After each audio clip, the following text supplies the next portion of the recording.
Hello, my name is Carl Surrey and this is a video tutorial for two Facebook groups, Fans of Serif Software and Affinity Designer and Photo Group.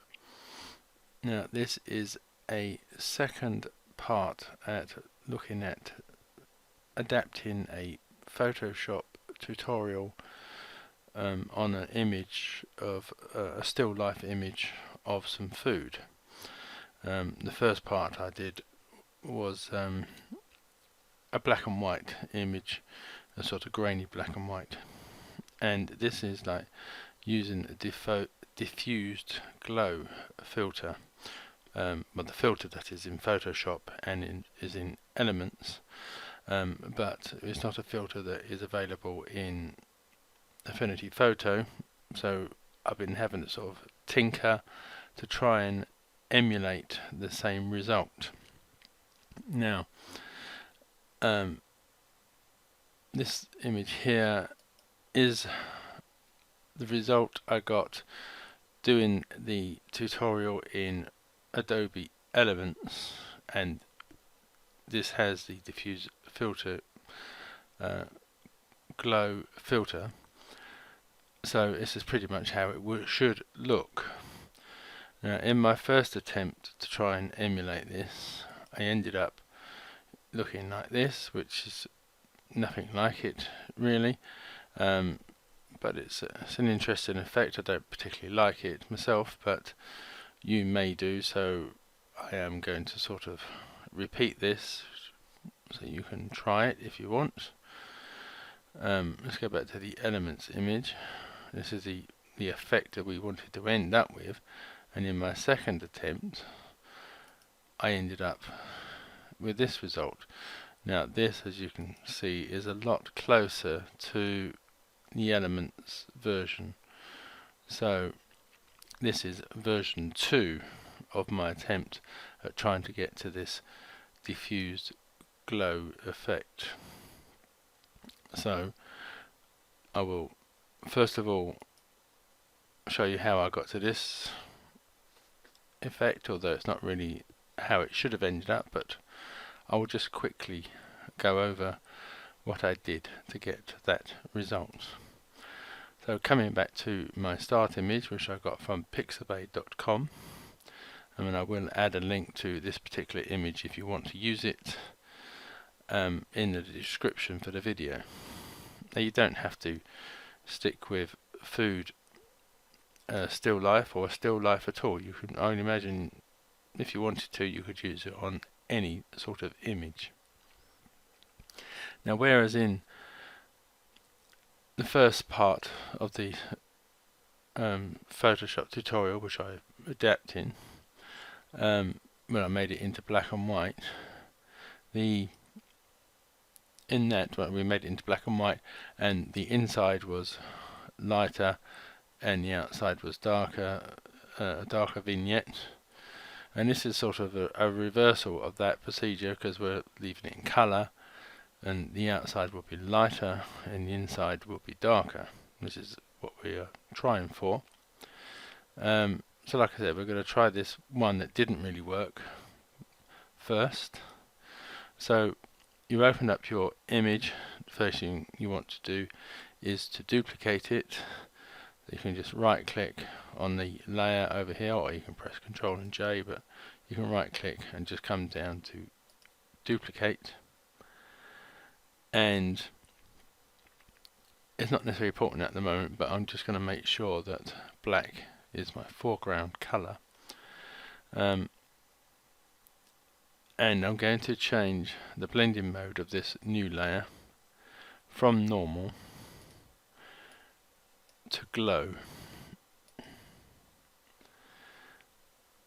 and we're pretty much almost where we need to be straight away. I was hoping the glow blend mode would sort of emulate the diffuse glow filter. It didn't quite go the way I wanted it to, but I carried on, and what I then did was I duplicate this layer again, but this time change the blend mode to screen. there, which will brighten up the whole image and will give me the lighter outside edge that I'm looking for. All I need to do now is make the inside area darker, and to do that I'm going to add a layer mask just by clicking on this icon down here and then selecting the brush tool, and as I said, I've got black as my foreground colour. What I need is a normal brush. Let me just select the largest basic brush that has got a very soft edge. As you can see, the hardness is 0, but I am going to make that brush a bit bigger by pressing the right bracket key, and then I'm just going to paint onto the layer mask black, which will then hide the effect of the screen layer in that point where I am painting.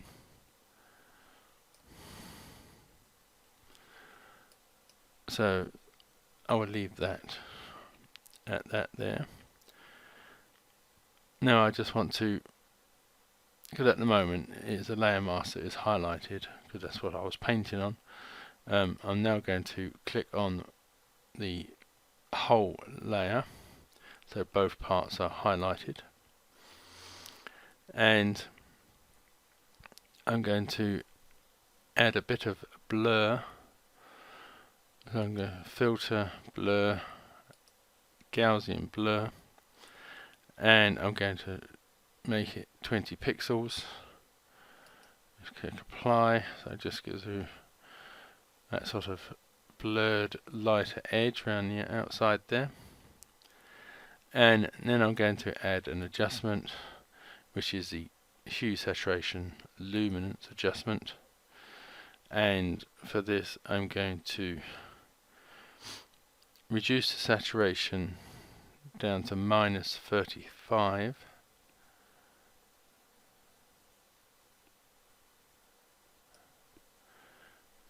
there, and then I'm just going to merge that in to that layer, and that pretty much is the end of that effect.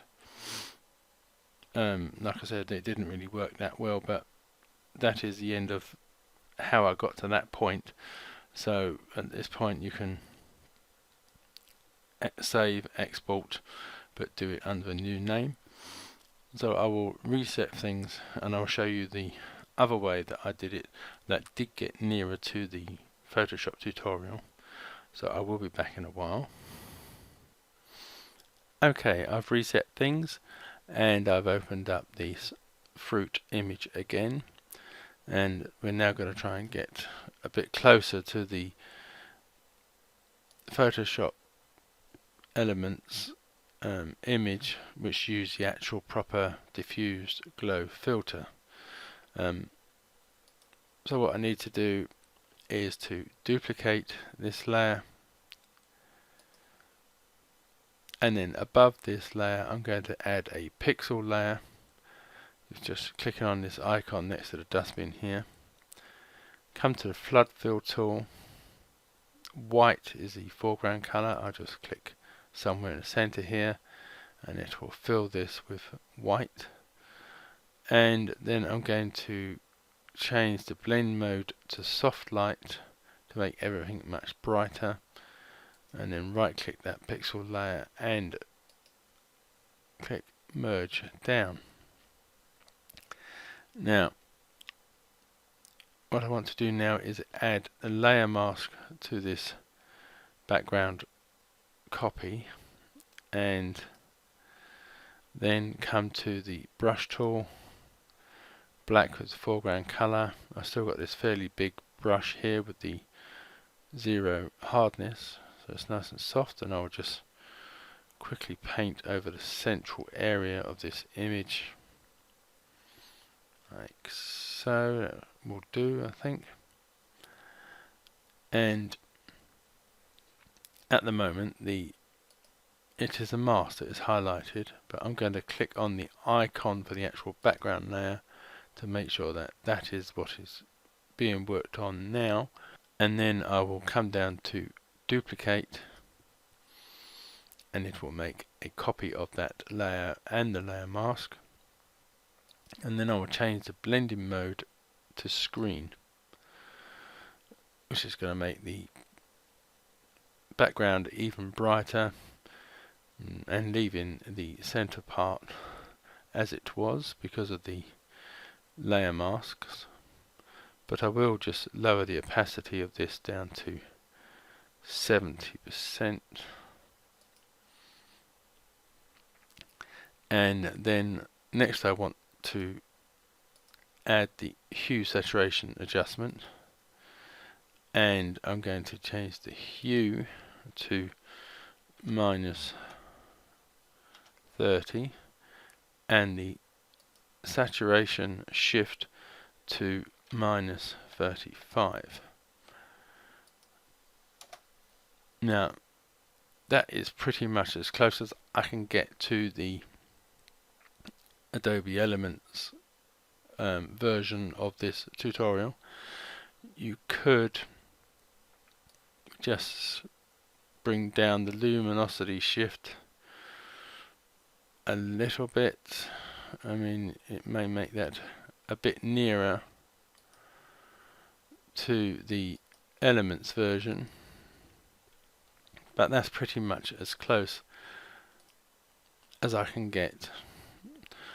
So what you need to do then would be to save or export this under a new name. Now, one thing which I didn't do in the first part of this video was just to sort of a little bit that they added to the Photoshop tutorial, which I'm going to show you now, which was to add a border to this image. And how they did this was they added another pixel layer above the hue saturation adjustment, and they changed the brush. It has some sort of a textured brush. We don't have the same textured brush, but in the texture brushes, the one I was going to use was Grunge 3, which I think is, there we go, if you just highlight it, so it's 300 Grunge 3, and the color is black, and it's just a case of painting around the outside edge of this image. Not 100% certain what this brings to the image, but just to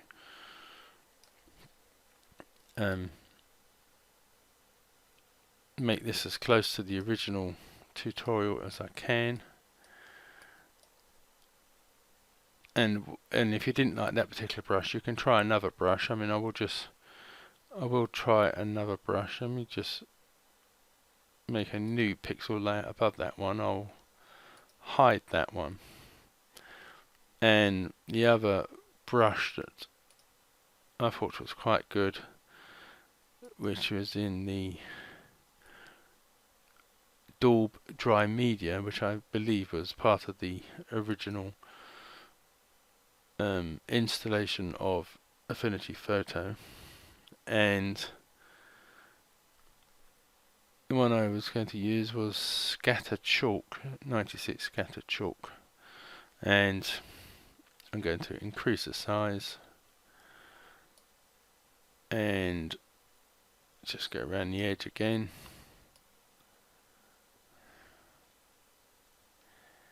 A steady hand would be helpful in doing this bit here.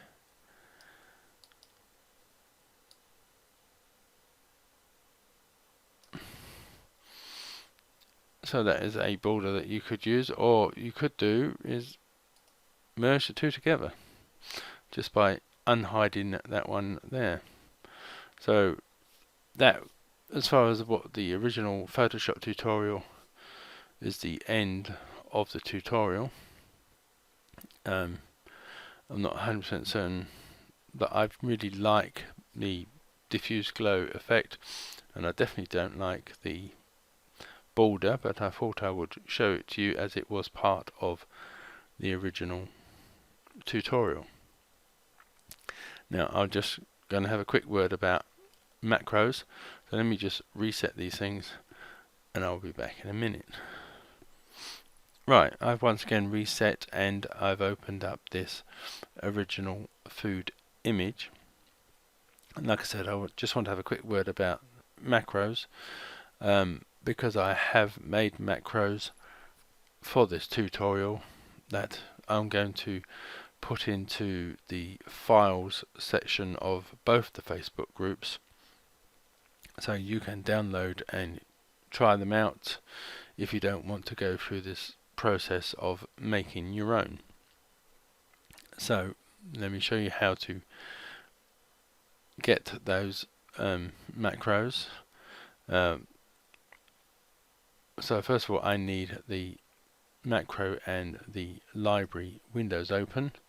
So I'll come to the view menu and then studio, and then down to macro, and again view, studio, library, and I have them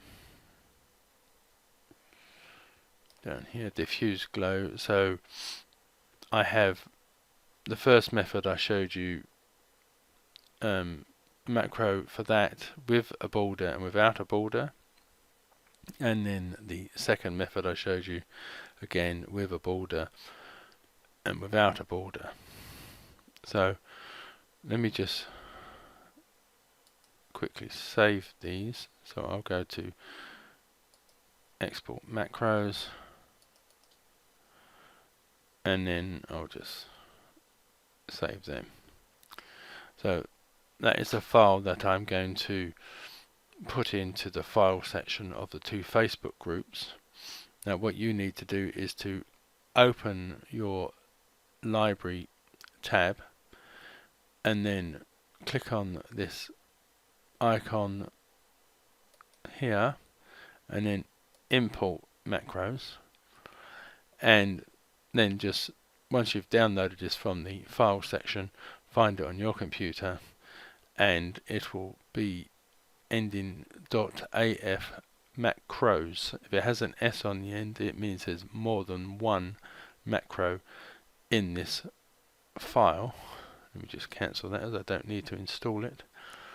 So if it has an S on the end of AF macro, you import it via the library tab. If it didn't have an S on the end, you would have to import it via the macro tab, which is a single macro. So just to check that these work, I'll just do this one, the Diffused Glow effect version 1 with the border.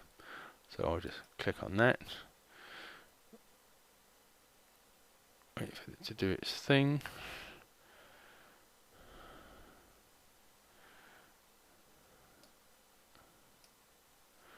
Right, there we go.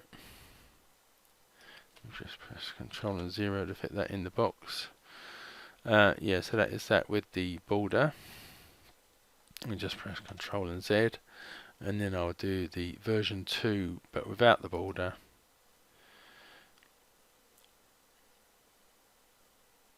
And that is the end result of that one. So that is how you can use the macros if you so wish. So thank you for watching and goodbye.